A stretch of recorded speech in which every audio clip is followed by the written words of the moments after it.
जय श्री श्याम। राधे राधे दोस्तों। आज हम न दुर्गा सप्तशती का दूसरा अध्याय का पाठ करेंगे। ऋषि ने कहा, प्राचीन काल में एक बार देवताओं और दानवों में परस्पर 100 वर्षों तक घोर संग्राम हुआ था। इस युद्ध में राक्षसों का अधिपति महिषासुर तथा देवों के स्वामी इंद्र थे। इस भीषण युद्ध में महाबलशाली दैत्यों के सम्मुख देवताओं की सेना भाग खड़ी हुई। समस्त देवों को पराजित कर दैत्यराज महिषासुर ने इंद्रासन को अपने अधिकार में ले लिया।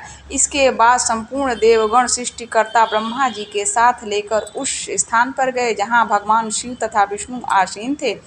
उन देवों से देवताओं ने महिषासुर की विजय तथा अपनी पराजय का विस्तृत वर्णन किया।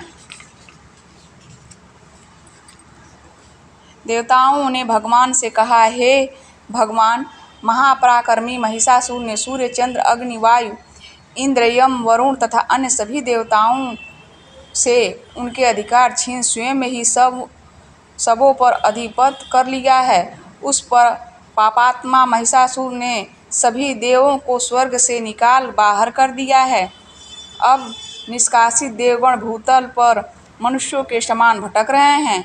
हम सब लोगों ने आपके समक्ष असुरों के दुराचार का सारा वृत्तांत निवेदित कर दिया है। हम सब देवगण आपके शरणापन्न हुए हैं। आप कृपा करके उस अपराजय दानव के नाश का कोई उपाय बतलाएं। देवताओं के मुख से ऐसी अनहोनी घटना सुनकर भगवान विष्णु और शिव जी दानवों पर अत्यंत कुपित हुए, जिसके फलस्वरूप उन देवाधिदेव के भवें कुटिल हो गईं और उनकी मुखाकृति वक्र हो गई। तब अत्यंत क्रोधाविष्ट भगवान विष्णु मुख से एक महान तेज का उदय हुआ। तदंतर ब्रह्मा तथा शिव जी के शरीर से भी उसी प्रकार के तेज निकला। इसी प्रकार क्रमशः इंद्रादि देवों के शरीर से भी इसी प्रकार का तेज निर्गत हुआ। तत्पश्चात वे सभी तेजपुंज एक में मिलित हो गए। अब वह महान तेजपुंज ज्वलंत पर्वत के सदृश दिखाई पड़ने लगा। देवताओं ने देखा कि उससे दहकती हुई ज्वालाएं निकलकर दिगंतों में फैल रही हैं। संपूर्ण देवों के शरीर से निकला हुआ वह तेज पुंज अद्वितीय था। वह तेज पुंज संयुक्त रूप से एक नारी के रूप में बदल गया और उसमें प्रकाश से प्रकाशवान होकर त्रिभुवन में छा गया। भगवान शिव के शरीर से निर्गत तेज के द्वारा महामाया देवी के मुख की उत्पत्ति हुई। यमराज के तेज द्वारा देवी के सिर के केश उत्पन्न हुए और भगवान विष्णु के तेज से उनकी भुजाओं का निर्माण हुआ। चंद्रमा के तेज से स्तनद्वय, इंद्र के तेज से कटी, वरुण के तेज से जांघ एवं पैरों की पिंडली और पृथ्वी के तेज से नितंब निर्मित हुआ। ब्रह्मा के तेज से दोनों पैर तथा सूर्य की अंगुलियों का प्राकट्य हुआ। अष्टवसुओं के तेज से हस्तांगुलियों और कुबेर के तेज से नासिका का निर्माण हुआ। प्रजापति के तेज से दंत पंक्ति तथा अग्नि के तेज से नेत्रों का प्रादुर्भाव हुआ। संध्या के तेज से दोनों भवें और वायु के तेज से कान उत्पन्न हुई। इसी प्रकार अन्य सभी देवों के मिलित तेज से देवी के संपूर्ण अवयवों का निर्माण हुआ। समग्र देवों के संयुक्त तेज से प्रकट हुई उस देवी की मूर्ति देखकर महिषासुर द्वारा संयत्र देवगणों के अत्यंत प्रमुदित हुई। भगवान शिव ने अपने विशिष्ट अस्त्र शूल में से एक शूल देवी को अर्पण किया। भगवान विष्णु ने अपने चक्र की सहायता से नवीन चक्र का निर्माण कर देवी को दिया। वरुण देव ने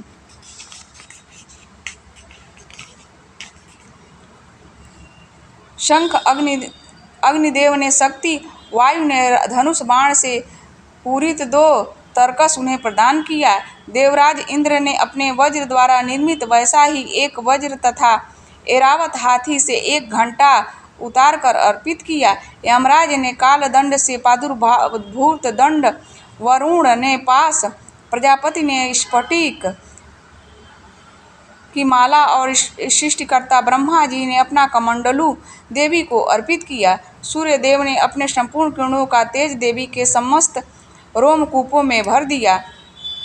काल में उन्हें अपने दैवी देदीप्यमान तलवार और ढाल दे डाली। क्षीर सागर ने उज्ज्वल हार, कभी मलिन न होने वाले 2 दिव्य वस्त्र, दिव्य चूड़ामणि, 2 कुंडल, कड़े, सुमुज्ज्वल अर्धचंद्र, भुजाओं में धारण करने का केयूर, दोनों चरणों में धारण करने के लिए निर्मल नूपुर, गले की उत्तम हंसुली और सभी अंगुलियों में पहनने के लिए रत्न जड़ित अंगूठियां भी प्रदान की। विश्वकर्मा जी ने देवी को अपना स्वच्छ परशु दे दिया। इसके साथ ही उन्होंने अनेक प्रकार के अस्त्र और अभेद कवच भी दिए। इन सभी अस्त्रों के अतिरिक्त उन्होंने मस्तक और वक्ष पर धारण करने के लिए सदैव हरी भरी बनी रहने वाली कमलों की माला प्रदान की। सागर ने उन्हें सुंदर पद पुष्प दिया और हिमाचल पर्वत ने उनके वाहन के लिए सिंह तथा अनेक रत्नादि भेंट किए। धनाधिपति कुबेर ने देवी को मधुपूर्ण पात्र अर्पित किया। समस्त ब्रह्मांड के आधारभूत नागराज शेष ने अमूल्य मणियों से पूरित नागहार भेंट किया। इसी प्रकार सभी देवों ने अपने अस्त्र शस्त्र तथा रत्नादि अर्पित करके देवी की आवा भगत की। इसके अनंतर देवी ने उच्च स्वर में अट्टहास करते हुए बारंबार गर्जना किया। उनके गुरु गर्जन के संपूर्ण आकाश प्रकंपित हो गया। उस घोर गर्जन के फलस्वरूप भीषण ध्वनि फैल गई, जिसके त्रैलोक्य क्षुब्ध हो उठा और सागर भी हिलोरे लेने लगा। भूमंडल में भूकंप उत्पन्न हो गया और सभी पर्वत अपने स्थान से डगमगाकर कांपने लगे। ऐसा देखकर देवों ने हर्षित होकर भगवती सिंह वाहिनी का जयनाद किया। तत्पश्चात ऋषि महर्षि ने भी नतमस्तक होकर देवी की स्तुति की। सारे विश्व की क्षुब्ध देखकर दानवों ने अपनी संपूर्ण सेनाओं को कवचादि से सज्जित कर हाथों में आयुधों को लेकर घबराए हुए झटके से उठ कर खड़े हो गए। उस समय महिषासुर अत्यधिक कुपित होकर बोल उठा, आह, यह सब क्या हो रहा है। इसके बाद संपूर्ण दानवों से घिरा हुआ महिषासुर देवी की भयंकर गर्जन को लक्ष्य कर उसी दिशा में दौड़ पड़ा।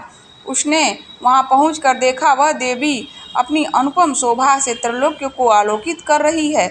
उनके पदभार से बोझिल हुई पृथ्वी रसातल में धंसती चली जा रही है।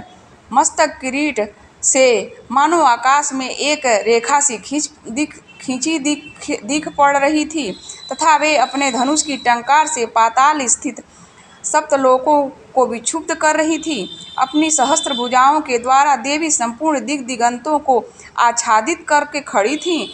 इसके बाद भी ही दानों के साथ देवी का भीषण युद्ध प्रारंभ हो गया।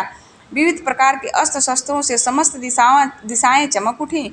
महिषासुर का चिच्छुर नामक सेनापति महान बलशाली दैत्य था। अब देवी के साथ उस महापराक्रमी दानव चिच्छुर का युद्ध होने लगा। दैत्यों की चतुरंगिणी हाथी, घोड़ा, रथ और पैदल सेना लेकर चामर नामक असुर युद्ध भूमि में डट गया। उदग्र नामक महाबली दानव अपने साथ 60,000 रथियों को लेकर रण स्थल में आकर डटा। महाहनु नामक असुर अपने साथ में 1 करोड़ सेना लेकर लड़ने के लिए आधम का। असिलोमा इस दानव के रोम तलवार की धार के समान क्षीण थे नामक असुर 500 रथियों के साथ रणभूमि में उपस्थित हुआ। वास्कल नामक दानव अपने साथ लाख सेना लेकर युद्ध करने लगा। परिवारित नामक बलवान राक्षस अपने साथ 1 करोड़ अश्वारोही और गजारोही सेना लेकर युद्ध में आ गया। विडाल नामक असुर अपने 5 अरब सहयोगी रथियों की सहायता से युद्ध करने लगा। इन सबों के अतिरिक्त असंख्य दैत्य समूह इस रथ, हाथी, घोड़ों की सेना लेकर युद्ध में उद्यत हुए। उस समारांगण में महिषासुर स्वयं करोड़ों सहस्त्र रथों, हाथियों एवं से घोड़ों की सेना सहित उपस्थित था। वे अगणित दानव देवी पर तोमर, भिंदीपाल, शक्ति, मूसल, खड़ग, परशु और पट्टिस नामक अस्त्र शस्त्रों को बरसाने लगे। कुछेक दैत्यों ने देवी पर एक साथ मिलकर शक्ति का प्रहार किया। दूसरे ने अपने फंदे फेंके देवी को बांधना चाहा। इसके अनंतर कुछ दैत्यों ने देवी वध को उद्देश्य से उन पर खड़ग से आघात किया। दानव द्वारा फेंके हुए अस्त्रों को लीला स्वरूपिणी देवी ने क्रुद्ध होकर उन अस्त्रों को सहज ही काट डाला। फिर भी उनके मुखमंडल पर रंच मात्र भी क्लांति की छाया नहीं दिखाई पड़ी। एक ओर देवता तथा ऋषि मुनि उनका गुणगान कर रहे थे, तो दूसरी ओर महामाया जगदम्बा उन दानवों पर अपने दिव्य शस्त्रों की निरंतर वर्षा कर रही थी। इधर देवी का वाहन सिंह भी क्रोधित अपने आयालों को फटकारता हुआ राक्षसी सेना पर इस प्रकार पिल पड़ा जैसे किसी वन में दावानल की अग्निशिखाएं धीरे धीरे बढ़ रही थी हो। रणस्थल में देवी द्वारा छोड़े हुए सभी श्वास अगणित गणों के रूप में बदल गए और हाथ में परशु, भिंदीपाल, खड़ तथा पट्टिस आदि अस्त्रों द्वारा दानवों से युद्ध में निरत हुए। देवी की शक्ति से उत्पन्न समस्त गण दानवों को दलते हुए शंख, नगाड़े आदि बाजों से बजाने लगे। उस रणभूमि में कितने ही गण हर्षित होकर मृदंग आदि बाजे भी बजाने लगे। इसी बीच देवी ने त्रिशूल, गदा, तलवार आदि चलाकर तथा शक्ति वर्षण करके सैकड़ों राक्षसों को धराशाही कर दिया। कितने ही राक्षस को तो घंटे की कर्कश ध्वनि के द्वारा संज्ञा विहीन कर मार डाला। देवी ने अपने पास में अनेक राक्षसों को बांधकर भूमि पर घसीटा और कितने ही दानवों को तलवार की पैनी धार से 2 टुकड़े में काट दिया। कितने ही राक्षस अपनी गदा की मार से भूलुंठित हो गए तथा कितने ही मूसल के आघात से रक्त वमन करने लगे। वक्ष में शूल विंधने के फलस्वरूप कितने ही दैत्य धरती पर गिरकर छटपटाने लगे। देवी की इस भयंकर बाण वृष्टि की जिसमें कितने ही दानों की कमर टूट गई। अब तक जो राक्षस देवी पर बाज पक्षी की तरह झपट रहे थे वे ही अपने प्राणों को गंवाने लगे। बहुतों की भुजाएं कटकर तीतर बितर हो गईं और बहुतों की गर्दन की ही धड़ से अलग जा पड़ी। कितने ही राक्षसों के सिर खंड खंड होकर पृथ्वी पर गिरने लगे तथा कुछ दानवों के शरीर कटकर 2 टुकड़े हो गए। जांग विहीन होकर कितने ही भूमि पर पतित हो गए। देवी ने कितने ही दानवों को बाहों और एक पैर से लंगड़ा बना दिया तथा कितने ही की एक आंख फोड़कर उन्हें 2 खंडों में मार गिराया। कितने ही दानवों के मुंड कट गए थे, फिर भी वे साहस पूर्वक पुनः उठकर खड़े हो जाते थे। कितने ही राक्षस केवल धड़ के सहारे ही अस्त्रों को लेकर लड़ने लगते थे। जुझारू रणभूमि में वीरों का उत्साह वर्धन के लिए बजाया जाने वाला एक प्रकार का बाजा रणभेरी।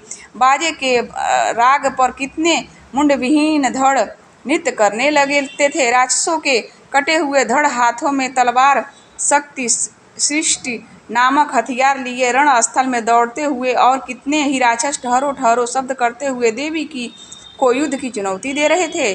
जिस स्थान पर यह भीषण संग्राम हुआ वहां की भूमि रथ, हाथी, घोड़े और दानवों की लाशों से पट गई थी, जिससे वहां गमनागमन का मार्ग अवरुद्ध हो गया था। भारी संख्या में दैत्यों का वध होने से तथा हाथियों और घोड़ों के शरीर से इतना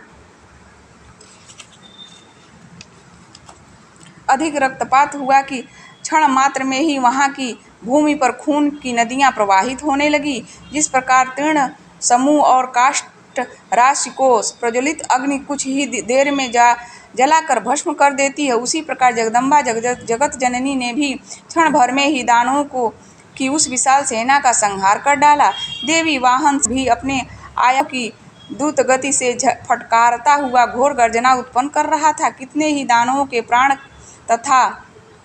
उस सिंह की गर्जना से मानो निकल जा रहे थे।